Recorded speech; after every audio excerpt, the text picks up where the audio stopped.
No no I will discuss. इसको थोड़ा पीछे करना पड़ेगा, मेरे कागज रखने की जगह।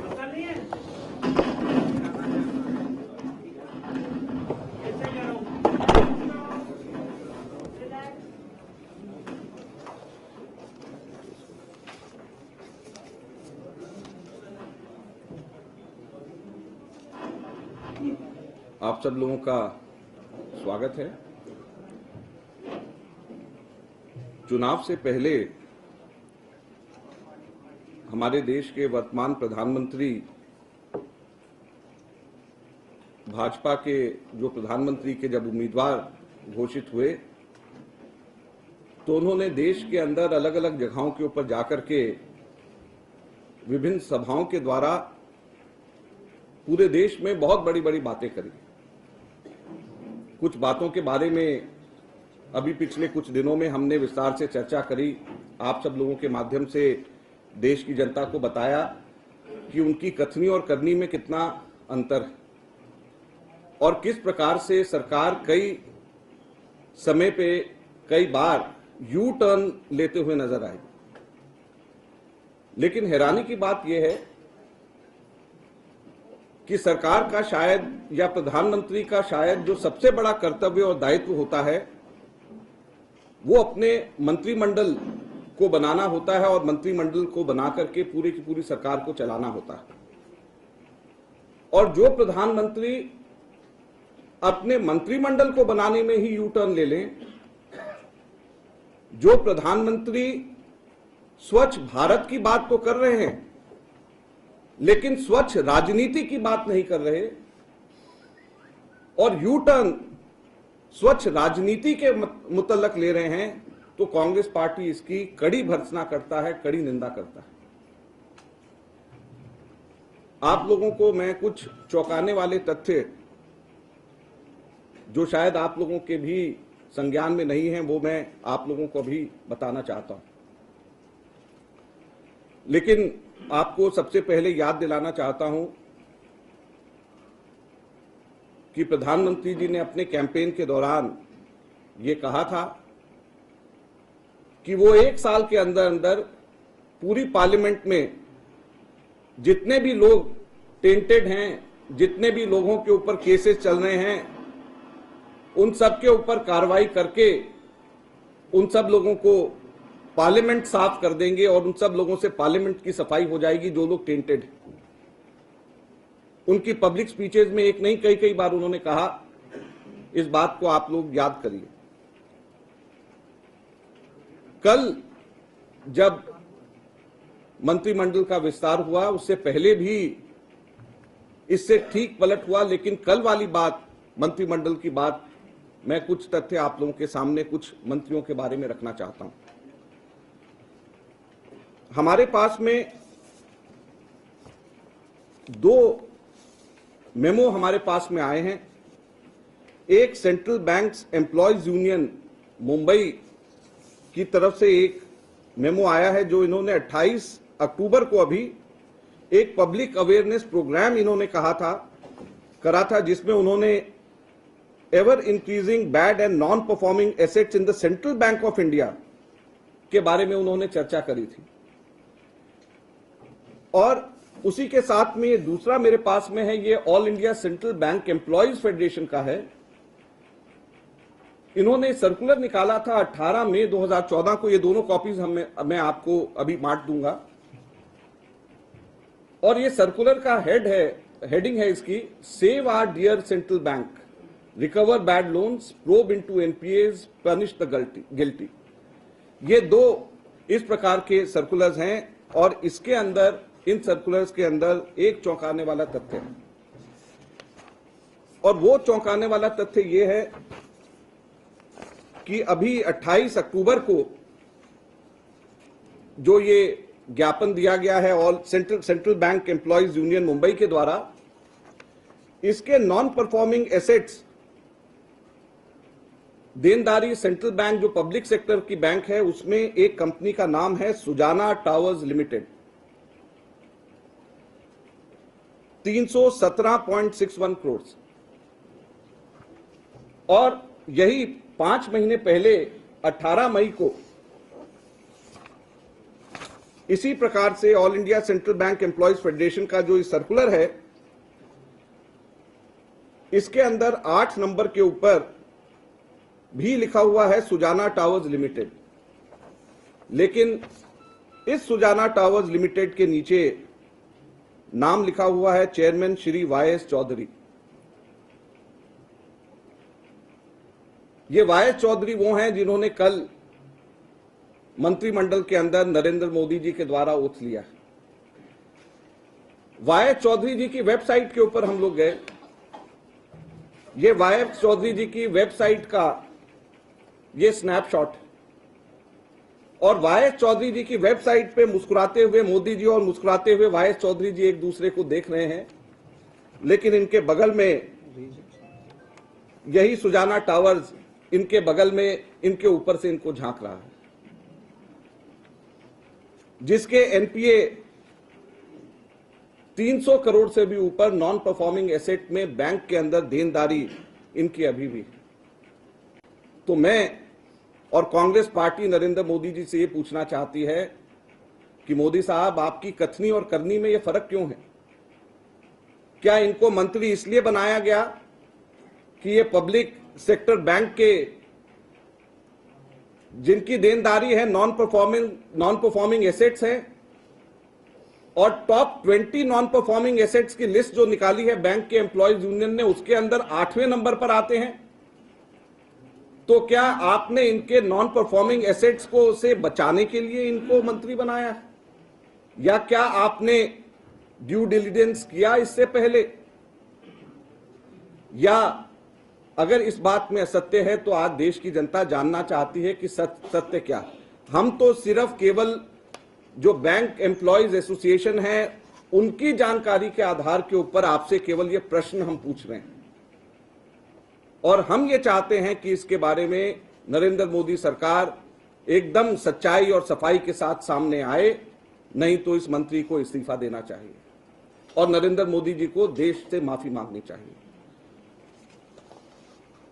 मैं आपको इसी संदर्भ में सुप्रीम कोर्ट ने 27 अगस्त को एक ऐतिहासिक निर्णय लिया, जिसके अंदर सुप्रीम कोर्ट ने यह कहा कि टेंटेड मिनिस्टर्स को अपनी कैबिनेट में रखा जाए या ना रखा जाए, इसके बारे में प्राइम मिनिस्टर्स को और चीफ मिनिस्टर्स को अपने विवेक का इस्तेमाल करके रखना चाहिए, और टेंटेड मिनिस्टर्स को क्यों नहीं रखा जाना चाहिए इसके बारे में जो सुप्रीम कोर्ट ने कहा, मैं एक आपको सिर्फ पैरा पढ़ करके सुनाना चाहता हूं जस्टिस मिश्रा के माध्यम से। ये एक नेशनल डेली के अंदर रिपोर्ट हुआ है जिससे मैं पढ़ रहा हूं, और जस्टिस मिश्रा ने कहा है, there can be no dispute over the proposition that unless a person is convicted, he is presumed to be innocent. But the presumption of innocence in criminal jurisprudence is something altogether different and not to be considered for being chosen as a minister. यानी कि जो proposition जो कहा जाती है कि unless a person is convicted, he is presumed to be innocent, कि जब तक कोई व्यक्ति गुनाहगार साबित ना हो जाए, जब तक वो इनोसेंट रहता है, ये परिकल्पना मिनिस्टर्स को बनाते वक्त ये लागू नहीं होनी चाहिए, ऐसा सुप्रीम कोर्ट ने कहा है। लेकिन सुप्रीम कोर्ट ने साथ साथ में मोदी जी को ये भी कहा और दूसरे मुख्यमंत्रियों को ये भी कहा कि वो अपने विवेक का इस्तेमाल करें और इस प्रकार के जब फैसले लेने हैं तो अपने विवेक के इस्तेमाल से फैसले लें। हम लोग ये उम्मीद कर रहे थे कि जो 13 इस प्रकार के मंत्रियों को लेकर के पब्लिक इंटरेस्ट लिटिगेशन को लेकर के जो कोर्ट के अंदर गए थे, हम ये उम्मीद कर रहे थे कि मंत्रिमंडल के फेरबदल के अंदर नरेंद्र मोदी जी शायद सुप्रीम कोर्ट की इस बात का, और शायद 1 साल से भी कम समय अब तो उनको याद होना ही चाहिए, भूलना भी नहीं चाहिए, जो उन्होंने कहा था कि पूरे के पूरे पार्लियामेंट के अंदर वो टेंटेड लोगों को हटा देंगे। तो पूरे पार्लियामेंट की तो बात की बात है, हटाना नहीं हटाना तो सीधे शायद उनके हाथ में नहीं है, लेकिन अपने मंत्रिमंडल में टेंटेड लोगों का हटाना उनके अपने हाथ में है। कम से कम उसका फैसला ये खुद क्यों नहीं कर सकते? आज हम लोग ये जानना चाहते हैं कि वो 13 मंत्री जो थे उनको आपने क्यों नहीं हटाया, उसके ऊपर से नए इस प्रकार से मंत्री आप क्यों ले आए? और नए मंत्री जो लेकर के आए हैं उसके बारे में भी एक तो मैंने बताया, दो और मैं उदाहरण देना चाहता हूं। कल जो मंत्रिमंडल के जब उनके उम्मीदवारों नाम की जो घोषणा जब हुई, उम्मीदवार नहीं मंत्रिमंडल के सदस्यों के नाम की जब घोषणा हुई, तो हमने उन सब लोगों के बारे में जानकारी लिया। तो एक ऐसे मंत्री हैं जिनके एफिडेविट के अंदर 23 केसेस, एक दो नहीं 23 केसेस, ये पेजेस जो हैं, एक पेज, दो पेज, तीन पेज, ये तीनों के तीनों उनके एफिडेविट के भरे हुए हैं ये केसेस से। ये 3 पेजेस है पूरे के पूरे। मेरे को नहीं लगता कि किसी भी और पूरे पार्लियामेंट में शायद किसी भी और मेंबर ऑफ पार्लियामेंट के इतना भारी भरकम क्रिमिनल रिकॉर्ड का किसी का भी होगा जितना भारी भरकम क्रिमिनल रिकॉर्ड एक मंत्री का है। तो जो प्रधानमंत्री पूरे पार्लियामेंट को क्रिमिनल से सफाया करने की बात चुनाव से पहले करते थे, अब उन प्रधानमंत्री जी से कांग्रेस पार्टी पूछना चाहती है कि पार्लियामेंट के अंदर तो आप सफाया बाद में करेंगे या नहीं करेंगे, क्या कर पाएंगे, अपने मंत्रिमंडल के अंदर सफाया करने की बात तो दूर रही, आप इंडक्ट करे जा रहे हैं। और इसके अंदर केसेस के अंदर 307 अटेम्प्ट टू मर्डर के केसेस से लेकर के और दूसरे जो भी आप सोच सकते हैं, शायद वो सारे के सारे केसेस इसके अंदर मौजूद हैं। नाम क्या है? इनका नाम है डॉक्टर रामशंकर, आगरा से हैं।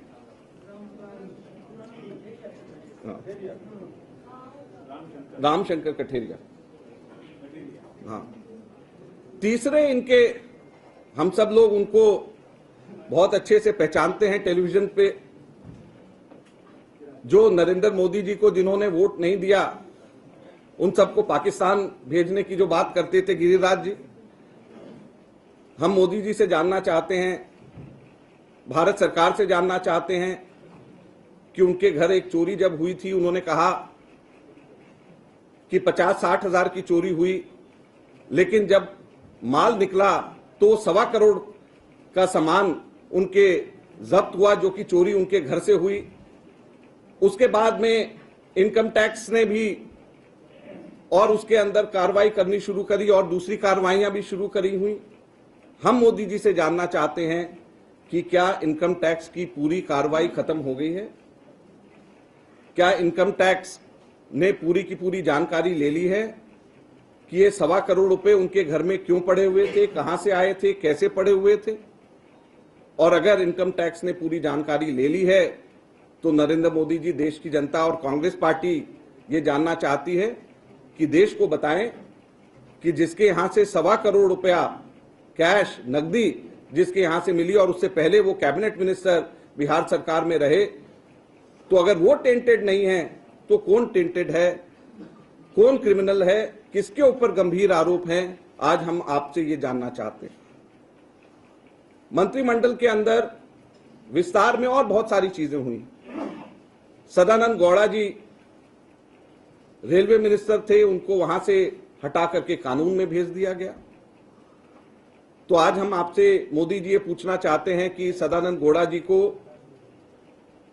रेलवे से हटा करके कानून में आपने केवल इसलिए भेज दिया कि उनके एसेट्स 9 करोड़ 88 लाख से बढ़कर के 20 करोड़ 35 लाख रुपए केवल 3 महीने के अंदर ही मंत्री बनते ही हो गए? क्या ये कारण था? उन्होंने जब इलेक्शन लड़ रहे थे तो इलेक्शन लड़ते हुए उनकी एसेट्स 9 करोड़ 88 लाख थी। जब एज मिनिस्टर उन्होंने प्राइम मिनिस्टर ऑफिस में अपना एसेट्स की जब डिस्क्रिप्शन दी, बताई, तो वो एसेट 9 करोड़ 88 लाख से बढ़कर के 20 करोड़ 35 लाख रुपए 3 महीने में उनका एसेट बढ़कर के 2 गुने से भी ज्यादा हो गया। तो मोदी जी, क्या आपने भ्रष्टाचार की वजह से इनको हटाया? हम ये आपसे जानना चाहते हैं। और अगर भ्रष्टाचार की वजह से इनको नहीं हटाया तो क्या परफॉर्मेंस और इनकम्पिटेंस की वजह से हटाया इनको? अगर भ्रष्टाचार की वजह से हटाया, एसेट्स बढ़ने की वजह से हटाया, तो आपके पूरे मंत्रिमंडल में 2 और ऐसे मंत्री हैं, उनके भी एसेट्स इन 3 महीनों के अंदर बढ़े हैं, तो उनके ऊपर भी क्या आप ऐसी ही कार्रवाई करेंगे? और अगर आपने इनकम्पिटेंस की वजह से हटाया उन्हें, परफॉर्मेंस की वजह से उन्हें हटाया आपने, तो आपने डॉक्टर हर्षवर्धन को भी आपने हेल्थ मिनिस्ट्री से क्या इनकॉम्पिटेंस की वजह से हटाया, परफॉर्मेंस की वजह से आपने हटाया? तो आज मोदी जी, क्या आपको, भारत सरकार, क्या आपको यह जवाब नहीं देना चाहिए कि देश के 2 की मिनिस्ट्रीज, रेलवेज और हेल्थ, 6 महीने के अंदर अंदर आपने 2 की मिनिस्ट्रीज को जब आपने परफॉर्मेंस की वजह से अगर आपने हटाया, तो क्या सरकार अपना खुद का फेलियर पिछले 6 महीनों का एक्सेप्ट नहीं कर रही?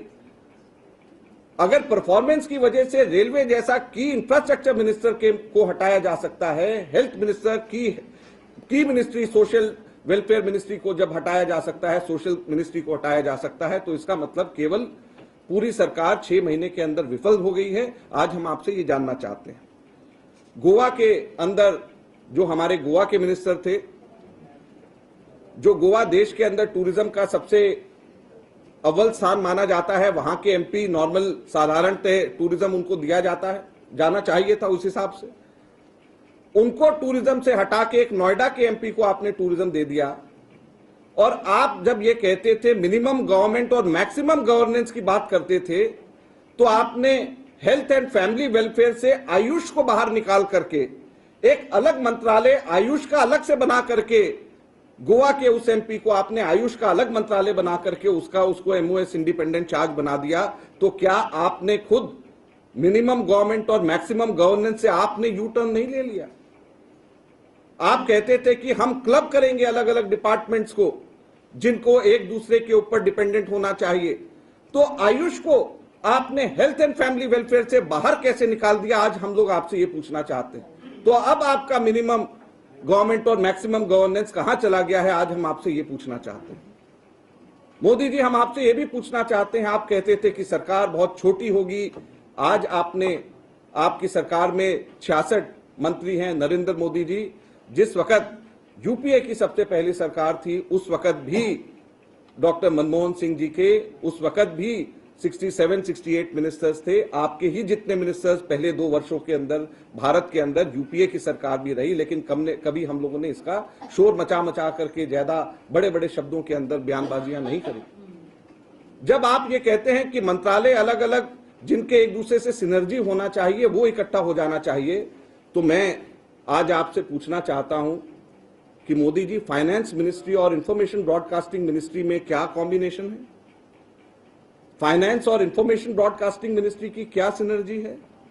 मोदी जी, कोल और पावर का तो समझ में आता है, लेकिन यह बताएं कि फाइनेंस और इंफॉर्मेशन ब्रॉडकास्टिंग की क्या सिनर्जी है, सिवाय इसके कि कुछ बिजनेस हाउसेज ने अब कुछ मीडिया हाउसेज खरीद लिया, सिर्फ यही एक सिनर्जी है या कुछ और भी है? आप बताएं, देश की जनता ये भी जानना चाहती।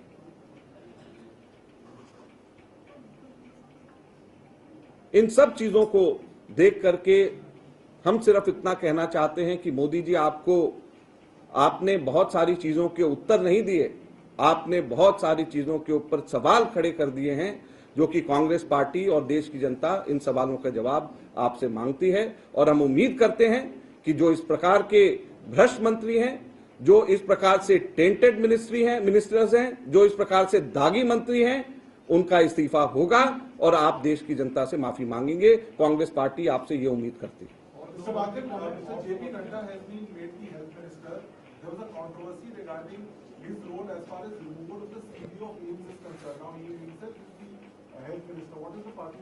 Well, we have said that most of these departments which have been allocated to different people, it is unfortunate that most of these departments, there is no thinking rationale behind shifting of these ministers or making these leaders ministers of important ministry. We had Dr. Harshvardhan, who was a doctor, as a health minister. He was replaced by an advocate, JP Nadda.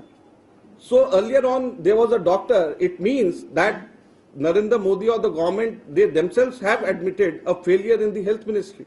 The same is the case with Sadanand Gowda and the law ministry. We had earlier Ravi Shankar Prasad, who's a renowned Supreme Court advocate. He was heading the law ministry, and he has been removed, and Sadanand Gowda has been put in his place. So all these ministries which have been given to different members of parliament, there doesn't seem to be any rational justification behind these appointments. और मंत्री हैं, हम इसको नाम नहीं, ये सब ADR की वेबसाइट पे है, आप देख सकते हैं। लेकिन जो एसेट बड़े सिग्निफिकेंट एसेट जो है उनका इतना सिग्निफिकेंट नहीं बढ़ा है, हम इसको बिल्कुल सही बोलना चाहेंगे। 9.88 करोड़ से 20.35 करोड़, मतलब 100% से भी ज्यादा एसेट बढ़ गया, उनका इतना नहीं बढ़ा है। लेकिन इनका 3 महीने में तो इनका बहुत ज्यादा बढ़ा। Well, I don't think this question should be asked to a party who has been denied leader of opposition in Lok Sabha. Rather, it should be directed to their allies, Shiv Sena and Akali Dal. Are you saying that in the upcoming any other operations by the central government you will not attend? No, we are not. It doesn't mean like that. But the ruling party also should do some self-introspection as to why such a situation is there, why we are leading into such a situation. It is the onus lies on the ruling party. Sir, they are amending the law to include the leader of the single largest opposition party in Lok Sabha. But it wouldn't have been required had they given leader of opposition status to the Congress party leader. That was not required.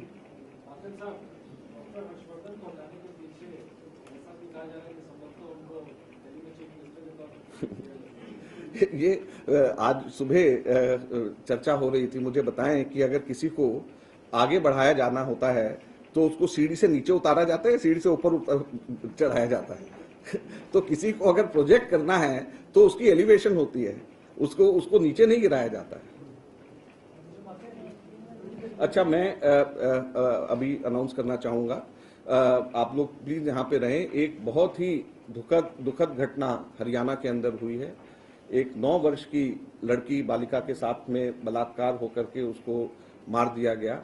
उसके बारे में हरियाणा से हमारे CLP की नव निर्वाचित elected हमारी किरण चौधरी जी यहाँ पे हैं, साथ में अशोक तंवर हमारे पीसीसी प्रेसिडेंट हैं, और महिला कांग्रेस की हमारी प्रेसिडेंट शोभा ओझा जी इसकी ब्रीफिंग करेंगी, और आशा चौधरी जी हमारे जो सेक्रेटरी इंचार्ज हैं, आशा कुमारी जी जो सेक्रेटरी इंचार्ज हैं हरियाणा की, वो इनके साथ में हैं। ये सब लोग रहेंगे, तो प्लीज आप जाएं नहीं। ये बहुत ही महत्वपूर्ण मुद्दा है। मैंने इनकी पूरी बात सुनी, और मैं समझता हूं कि इस प्रकार के मुद्दों को हमारे प्रेस को, मीडिया को, ये हमारी जिम्मेवारी बन जाती है कि इस प्रकार के मुद्दों को हम रोशनी में लेकर आएं, ताकि ऐसे इस प्रकार की घटनाएं आगे भविष्य में ना हो सके। Thank you. ये कागज सबको और मिल जाएगा।